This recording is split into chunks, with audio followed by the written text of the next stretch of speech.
think you have to go up to Mr. Val so he can see you on this.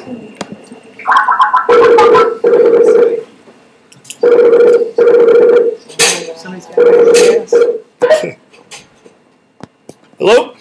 Good morning. How are we doing? I'm fine. How are you? I am excellent. I can see you. I can hear you. Can you hear me and see me? You betcha. Well, then I guess it works. It does. Keep our fingers crossed. The miracle of modern technology. Good morning, everybody. Good morning. Come on, you can do better than that. Good morning, everybody. Good morning. That's a little bit more lively. Mr. Mallory, would you like to provide an introduction, or would you like me to just swing into this? You can swing right into it. We kind of propped them a little bit, and they've seen your video and all that good stuff, and so we'll let you take off running here while we got you.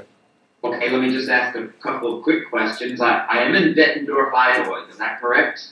Yes. Okay, I wanted to make sure of that. I looked it up online, and I wanted to make sure it was in the right place. And second of all, this is an 8th grade class, or classes? Yeah, there's 8th graders, also a 7th grade group in here as well. Good, okay. And you guys go from 8th grade into high school? Is that the way it works there? Yep. Okay, good. So this is home stretch of the last year of middle school for some of you. That must be pretty exciting. I'll talk a little bit about this, the way this works. I'll talk a little bit about myself, who I am, what I do, the kind of books I write, and how I approach history. And then I would like to take your questions. And that's because this is not a lecture, it's a conversation. I think that's a lot more interesting than just some old guy just coming into your classroom in the morning and talking. So, as part of the introduction, my name is Kenneth Davis. I'm speaking to you this morning from my office in New York City. I live in the section of New York called Greenwich Village, or the West Village. It's way, way downtown. If any of you have ever been to New York, and I hope you all get to see New York at least once. It's the most amazing and fascinating city in the world, I think. It's a very special place. I live right next to the Hudson River, essentially. We're a block in. So our neighborhood got pretty hard hit during the hurricane last fall, and there are still people around here recovering and trying to move back into their apartments. We're also very close to, and I used to walk out of my door in the morning, and if I turned to my right, I could see the Twin Towers. Of course, that changed on the morning of 9/11. But now when I walk out of my apartment, I can see the construction of the new Freedom Tower. And it's quite extraordinary and quite beautiful. And now it really dominates the New York City skyline. Probably sure you can also see that online if you look it up. The building is going up, and it's quite magnificent. And I think New Yorkers are very excited to see what we finally get in place of the Twin Towers, which of course were destroyed. I am a writer by profession. I don't teach. I don't wait tables or drive taxi cabs, which is what some writers have to do sometimes to make a living, because it's harder to make a living from just writing books. But I'm very lucky because I get to research, write, and talk about the books that I write with people like you all across the country, and that's very exciting and fun for me. I'm very lucky I get to do the thing that I love and make a living from it. Most people know me for a book that came out a little over 20 years ago, and it's called Don't Know Much About History. And it's not like your school books. It's not like your textbooks. Does it sound okay on your end? So I'm getting little feedback. Yep, we're good. Okay. Don't Know Much About History was successful enough that it led to Don't Know Much About Geography, and then a whole series of books. Most of them at first written for adults. Eventually I decided I would have some fun and write for younger people too, and so I came up with a series of biographies, like Don't Know Much About George Washington. And the most recent one in the series came out last September. Don't Know Much About the American President. Pretty hefty one. Somebody described it as hefty but breezy, so I can live with that. A lot of people want to know how long I've been doing this, when did I start writing, and the truth is I don't know much about history, as I said, now a little over 20 years ago. But I really recently discovered when my first book was actually published, I came across the first draft, you can call it, of my book about presidents. Here it is. My Project About Presidents by Kenneth Davis. This was written in October of 1963, which means it is nearly 50 years old. And I was 9 years old at the time, in third grade. So you can figure out how old I am. The surprising thing about this is that it shows that I've been interested in history for a very long time and started to write about it. You can also see from the artwork that it's a good thing I became a writer instead of an artist. But the fact is, I was always interested in history. I always liked to read biographies. I always liked to learn about history. And the reason I think that was because my parents, when we were kids, instead of taking us just to the beach or a summer vacation in the woods somewhere, we would go to places like Valley Forge and Fort Ticonderoga or Gettysburg on camping trips. And I had, from a very early age, the sense that history isn't something that just happens in books that people write about, not just dates and battles and speeches. It's real people doing things in real places. And that's what I've always tried to put into my book, that sense that history is about the stories of real people. And in my books, I try not to make it just the stories of kings and generals and presidents, but sometimes stories of average people who did unusual things, and especially younger people did extraordinary things. For instance, during the Civil War, a lot of you boys would have been getting straight off the battle. The Civil War was called the Boys' War.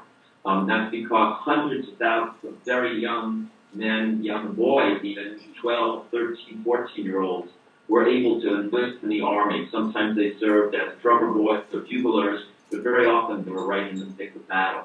That meant the young girls at that age, at that time, would be working at the farm or working in factories, even in some cases. So it was a real changing turning point for young people in America. So that's what I like to do. I like to try and write about the story of what average people did sometimes, not just the famous people. The other thing that's different about my book is that I ask questions. They're not school books, they're not textbooks. I ask questions and then try and answer them in a few short pages or paragraphs. And the questions can be as simple as who really discovered America, what did the Declaration of Independence declare, and what is Manifest Destiny. And sometimes the questions are a little bit more offbeat and quirky, like why is there a statue of Benedict on food? And if anybody's curious, I'll come back to that later. But that's the reason I want to have a conversation with you. My books are like a conversation. I ask questions and try and answer them. I tell people where to go and look for more information about a subject. And I try and write in a style that's a little bit more fun, interesting, entertaining than most school books tend to be. I'm sure there are, nobody ever said, oh, I went home last night and I really sat down and read right through my history textbook. It's not usually that interesting. So I try and make it a little bit more appealing. And that's the approach I take in all of my books. The other thing I try and do is come up with the stories that your school books may have left out, like stories about the real first pilgrims in America. They were not the English men and women who sailed to Massachusetts on the Mayflower. They were French, and they came to Florida 50 years before the Mayflower sailed. And I recently discovered the whole story of what they were doing in Florida and what happened to them, and put it into a book called America's Hidden History. The fact is that these Frenchmen, they were Protestants, just like the Mayflower pilgrims. They came to America trying to escape the religious wars that were going on in France. They established a colony in Florida. They were very smart. They went to Florida in June instead of Massachusetts in May, which is what in December, which is what the Pilgrims did. And that's one of the reasons they survived a lot better. But they were actually eventually massacred, just an all-out massacre by the Spanish, who came over and simply came over to wipe out this French village that was in Florida, because Florida was, the Spanish believed it was their territory. And they did this, they said, not because they were Frenchmen, but because they were Protestants. In other words, the Catholic Spanish were killing off the French Protestants, and this was the first time Europeans were actually in what became America, and it ended up in a religious bloodbath. That story was never in any of my schools when I was growing up, and I think it's an important one because obviously religion has been so important in American history, often for the good, but sometimes not for the good. So I tell that story because I think it's important to understand that that kind of religious hatred and violence was part of our past. We should understand that and recognize it. Certainly religion and people fighting over religion is still very much part of what's going on, not only in America, but around the world as well. And that's the real reason for studying history in the first place, to learn what the past has to do with our lives, what it has to do with the present today. In terms of what history has to do with our lives, that's the subject mostly of, don't know much about the American presidents, my newest book, which came out just about the time of the election. And I'm just going to talk very, very quickly about presidency, and we can focus on that a little bit if you like. But most people don't realize that before the Constitution was written in 1787, a little over 225 years ago, there was no president the way we understand it. There had been a president in Congress, but not the president as we understand it, one of the main branches of government. And this idea of how to pick the president, what his powers should be, how long he should serve, who should choose him, were really some of the most hotly debated questions back in the summer of 1787 in Philadelphia, behind locked doors and closed windows. We wouldn't accept that today, that they were making all these plans in secret, but that's what they were doing back then. And they were really afraid of one thing more than anything else. They were afraid of creating an American king. They just fought a war against a country with a king who was also head of the church, and they didn't want that for America. So they're very much afraid of giving the president too many powers, but they still knew they needed somebody who could act quickly in an emergency. If America were attacked, if there needed to be a quick response, a president would have to step in, because Congress wasn't very good back then, just like today, at making decisions. Congress usually likes to debate things, talk, and argue for a long time. And sometimes you need somebody to act decisively. And that's what they wanted the president to be. The other big thing they argued about most was who was going to pick him. On one side, there were those who said the people should do it. On the other side, there were people that said that the Congress, the legislature, should choose the president.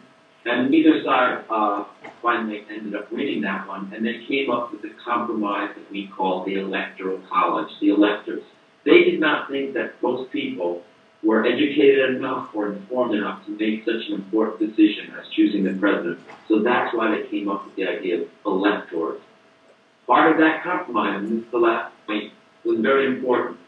Who was going to be able to vote and how many electors each state would have. You know from the recent election, I'm sure, that every state has a number of electors in the Electoral College. Back then, the question was, who should we count to put into that number to determine that? And the most important question, of course, was, should we count slaves, African-American slaves, as part of the number to determine electors? They thought of it for a very, very long time. There were almost 1 million slaves in America at that time. So it was a very, very big number of people.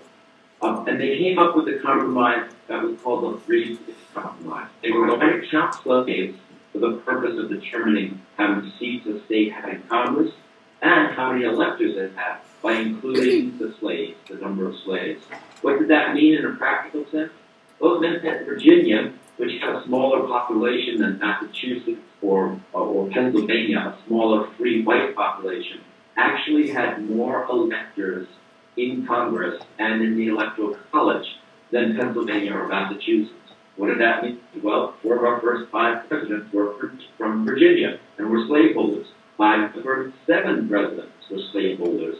And most American presidents before the Civil War either had slaves themselves or were sympathetic to the slaveholding South. And that's why this issue was so important in American history before the Civil War. It's one of the things that we don't talk a lot about in terms of looking back at how great the presidency was and what a great invention it was, that this compromise over slavery was part of what presidential power was, and certainly what slave power in America for the Civil War. Okay, I have talked longer than I wanted to or should have, and I would now like to open it up to your questions, and they can be questions about anything that's on your mind, whether it's American history or writing books or the presidency or what's going on in the country these days. So I would just ask one thing to either kind of come forward and tell me your name if you ask the question, when you ask the question. Who's first? Don't be shy, it doesn't hurt. All right, we got one coming up here. Maybe we can have a bunch ready to keep it. That's perfect right there. Hi, my name is Jonathan Allen. I was wondering, like you said, that your history books and stuff aren't like our textbooks and our normal books in our library. How do you get your research to do the books that you write on? Really good question, and a really important question for me as a writer and for you as students as you get to ready to do more research. When I started writing more than 25 years ago, there was no internet, obviously. It was only as I was going through my writing career that the internet came on and become even more accessible. So when I wanted to do research 25 years ago, I had to go to the actual places where the things that we call primary sources exist, and that's sometimes hard. So I used to do a lot of simple library research, and unfortunately living in New York City, I had the New York Public Library, which is one of the greatest and largest libraries in the world, a lot of access to a lot of material.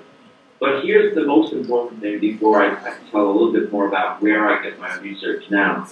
When I do research, it's always important that we really make sure that the things we're relying on for our information give sources and are accurate. This is more true than ever now because of the internet. I'm sure you all know and are familiar with Wikipedia. Wikipedia, I didn't know it existed until about 10 years ago. And, when it first started, really anybody could go on and just about write about anything and take anything on the internet. In fact, I remember one of the first times I used Wikipedia, I looked up a woman named Anne Hutchinson, who I wrote about in my book, a very famous woman in colonial history. And she had been killed and her family had been killed by Indians. And the Wikipedia entry said she was killed by Indians and her family was killed by Indians, and then they were fed into a wood chipper, becoming the first floppy Joes in American history. And that's when I realized there's nothing wrong with Wikipedia. So, it said Wikipedia has changed, and now if you look at Wikipedia, it has a lot more sources that people have to write down where they put the. So that's the important thing when you're doing research, whether it's in a book or internet, making sure that the sources that you see are accurate and they can prove where the information comes from. So nowadays, when I write and do research, I'm using primarily 2 or 3 different things. First of all, I'm using books that I find in the library or books from a bookstore, which usually, again, have a good set of notes and sources, so you always know where it comes from. Or if I use the internet, I'll check some primary sources wherever possible. And that's the beauty of the internet now, is that you can go into almost every library in the world. You can read George Washington's papers. You can read the presidential papers of just about all the presidents from the Library of Congress and other places. So we have much better access to material than most scholars would have had 10 or 15 or 20 years ago. So library, books, internet, and then going to the places that I write about. You always learn a lot when you're actually on the ground in a place like Florida, where I learned about those French pilgrims that I had never read about before. So I hope that answers the question. Okay, thank you very much. Good. Who's next?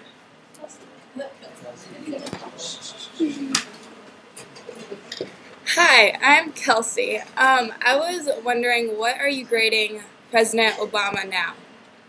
That is a good and fair question, because as you know, we've looked at the book, I grade all the presidents from A+ down to F with a few incomplete. And in my book, I put up an incomplete for President Obama, because it was, when I wrote the book, the first term wasn't even over, and I didn't think it was fair to judge him on that. I have to say, honestly, I still feel that while he's in office, it's unfair to grade President Obama, because so much of what a president accomplishes really relates to his full term in full 2 terms in office as a two-term president, and so much can still happen in the next few years that I feel like I kind of have to stick to that incomplete. I do feel that President Obama came into office and seems like a long, long time ago now. But back in 2007, 2008, certainly early 2009 when he took office, the country was really in a terrible financial situation. Of course, we were fighting 2 wars that he inherited. So he really came into office in one of the worst crises in modern American history. Maybe as bad as almost as bad as the situation was when Franklin Roosevelt took over during the Great Depression. So I think he has to be given a lot of credit for the way in which he handled being thrust into an extraordinary emergency situation. Beyond that, I'm going to say that there is still a lot of unsettled business. We're winding with down in Iraq, and we're out of Iraq, which he promised he was going to do. We're slowly getting out of Afghanistan, which he also said he was going to do. Certainly, there are major economic issues that haven't been resolved. And then the big piece of the accomplishments, whether you like it or not, was Obamacare. And the fact is that the plan that he got signed into law hasn't really truly taken effect. So I feel that it's also, since that's such an important centerpiece of what he's accomplished as president, and we don't really know what its impact is yet, it's a little bit unfair. But I'd have to say, in the main, if somebody pushed me, I'd say, certainly a solid B president right now, with a chance to do either much better or much worse, depending on what happens in the next few years. I'm not dodging your question. I'm trying to answer it as fairly as I can. Okay? Thank you. Thank you. It's a good question.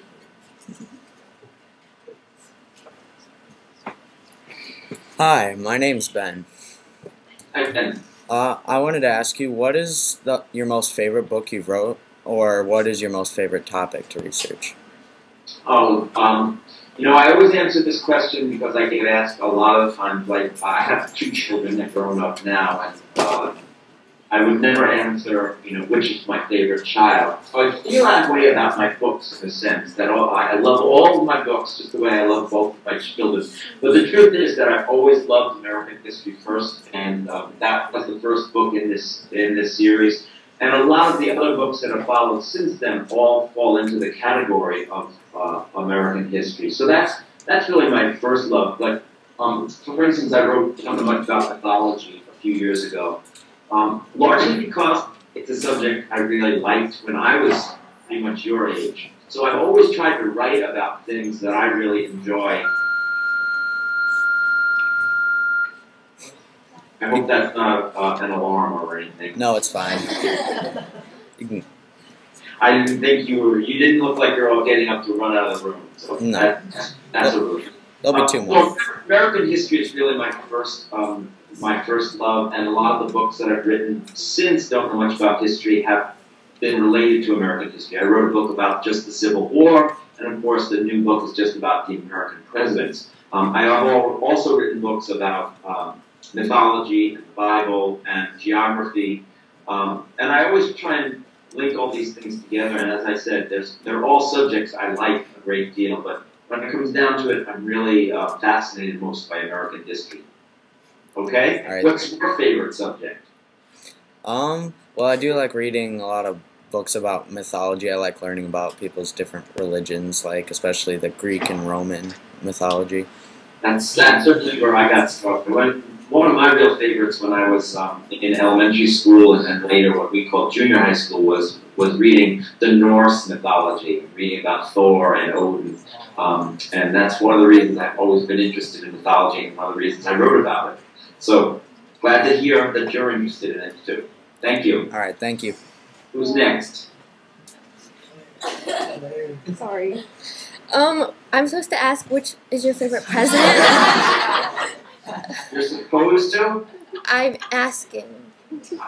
Who told you to ask it? I'm just curious now. Mr. Clayton? Is he shy? I guess. What is your name? Claire. Hi, Claire. Claire, my favorite president is probably pretty simple. It's not too controversial. I think it still is Abraham Lincoln. I think he was the greatest president, first of all, and I think he was my favorite. And the reason I think the two things come together, I always try and describe the fact that, first of all, he was confronting the greatest crisis in American history, the practical end of the country as it was known at the time. And there were certainly people who said, oh, let's just let those Confederate states go their own way. But Lincoln knew if that happened, it would probably be the end of America as it existed. So he had the greatest crisis, and he had to confront it against tremendous opposition, both from men in his own Republican Party and certainly Democrats, as well as all the Southerners who hated him violently. And he was able to do that with three things, I think, that I admire. First of all, he had a sense of humor about himself and about the situation. So he used humor to diffuse a crisis, to be able to speak to people in a way they understood. He had a great sense of humility. And throughout history, we've seen presidents who are very interested in their own ego, and they're ambitious, and they want power. Lincoln was not somebody who was interested in power just for power's sake. I think he was interested in the power because of what he wanted to accomplish, which, when he came into the office, was to save the Union more than anything else. He was much more interested in that than he was in ending slavery, to be honest. And the last thing was his humanity. He had a sense of being able to connect to the average person. He could speak to people in a language they understood. He was a very simple person. He came from extreme poverty himself. He was self-educated. So he did have this sense of connecting with people that I think is very important for a great president. So for those three reasons, and the fact that he was a great writer, I put Lincoln at the top of the list. Now I'm going to ask you, do you have a favorite president? I don't know. I don't want to put you on the spot, but... George Washington. Okay, well, Washington, that's a good choice also. And then did you have, now that you asked somebody else's question, did you have a question of your own? Not really. That's okay. Thank you very much.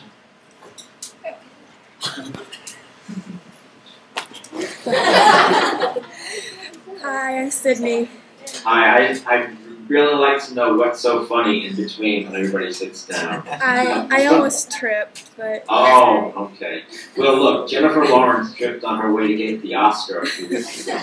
No, didn't hurt her at all, so go ahead. I was just wondering, how did you decide, how to grade the presidents? That's a really good question, an important question.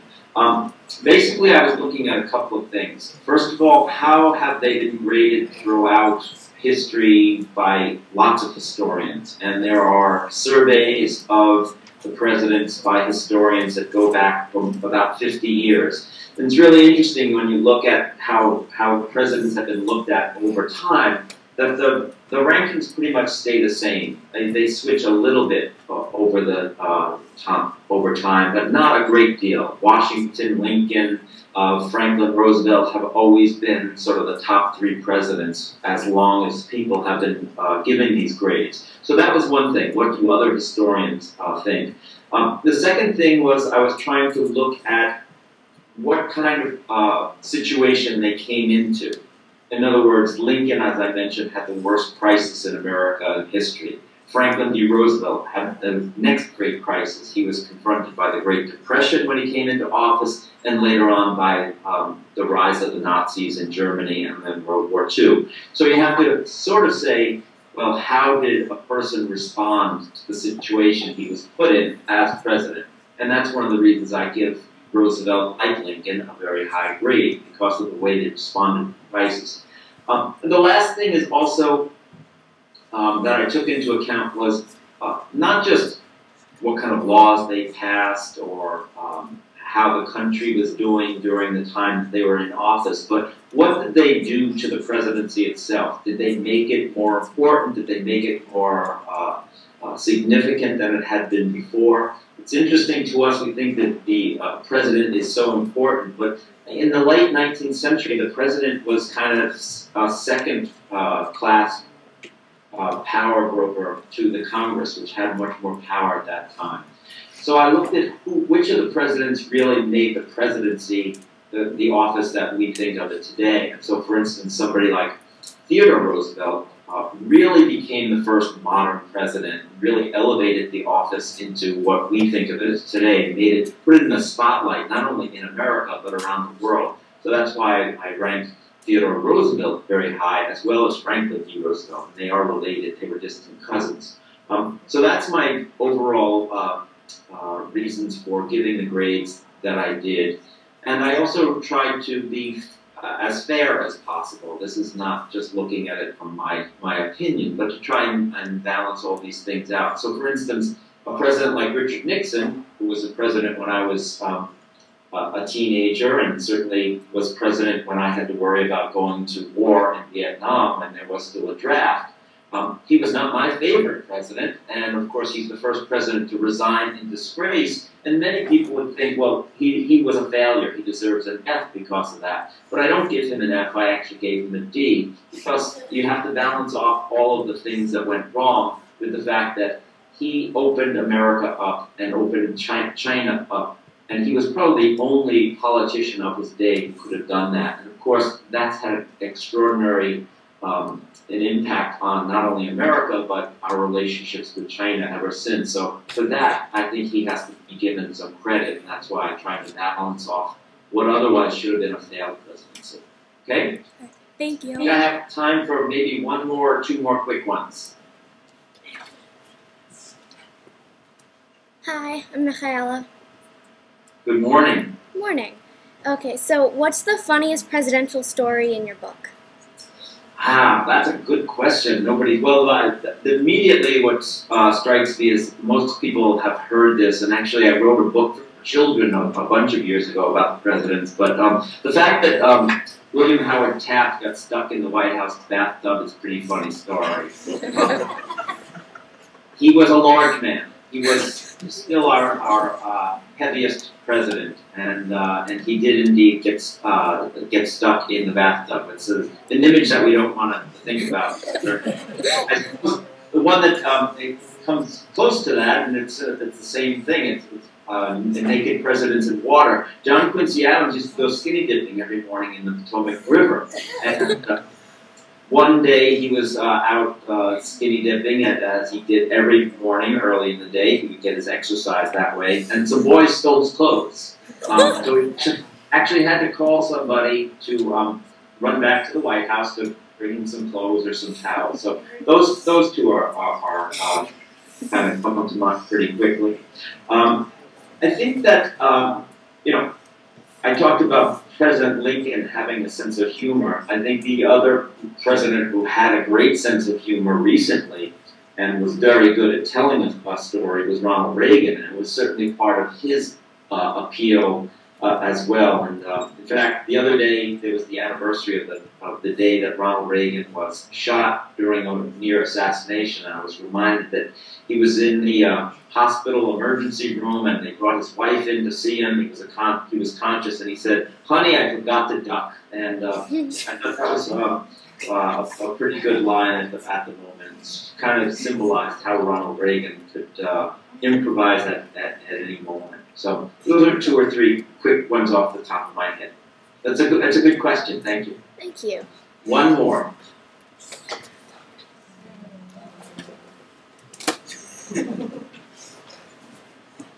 Hi. Good morning. Okay, what is the most bizarre fact that you know about history? The most bizarre, well, first of all, what's your name? My name is Logan. Hi, Logan. The most bizarre fact I know about it, I mean, there have been so many bizarre things that happen in history. It's hard to come right off the top of my head, the most bizarre. I think that there are a lot of surprising things that happened in history, but since it's kind of bizarre, and I mentioned at the beginning, I'll tell this story. It's not the most bizarre thing in history, but I think it's pretty bizarre. Why is there a statue of Benedict Arnold's boot? It exists in Saratoga, New York, at a battlefield. And of course, Benedict Arnold was the greatest trader in American history. But early in the revolution, he had been one of the greatest revolutionary commanders. He was a general who was very successful. And it was he who led the charge at Saratoga that turned the tide of battle that day in one of the most important battles in the revolution. And afterwards, when they were putting up monuments to mark the important things that happened there, they didn't put up a monument to Benedict Arnold. So they put up a statue of a boot. Why a boot? Because he had been shot and wounded in his leg that day and walked with a limp for the rest of his life. So somebody put up a statue of a boot and said, this is where the most important commander of this day was wounded. They don't even mention his name, but that's why it's there. And I think it's not so much it's bizarre, but it's interesting to me because it shows that even the people that we think of as villains in history, there's always two sides of the story. You know, we can look at Washington and say, oh, he was the greatest president, the greatest leader, but he also kept slaves, and he kept slaves while he was president. So we always have to balance off the good and the bad, and get a full truth, a full accurate picture of who people are from history. So maybe it's not as bizarre as you might want, but that's what comes to mind. So good question. Thanks for asking it. And I have to skip out now. Thanks for listening. Thanks for your questions. And the only thing I'll say in closing and goodbye, first of all, good luck on the rest of the school year. I hope it's fast and easy. And the important thing about asking questions is that you keep doing it. And that's what school really is about. It's asking questions not only while we're in school, but for the rest of our lives. Asking questions and finding people who give you good, fair, accurate answers, and not just accepting something that somebody says to you just because they told you so, especially on the internet. So that's my piece of parting advice to you. Thanks a lot for having me in, and have a great rest of the day. Thank you, Mr. Bauer. Thank you. Take care.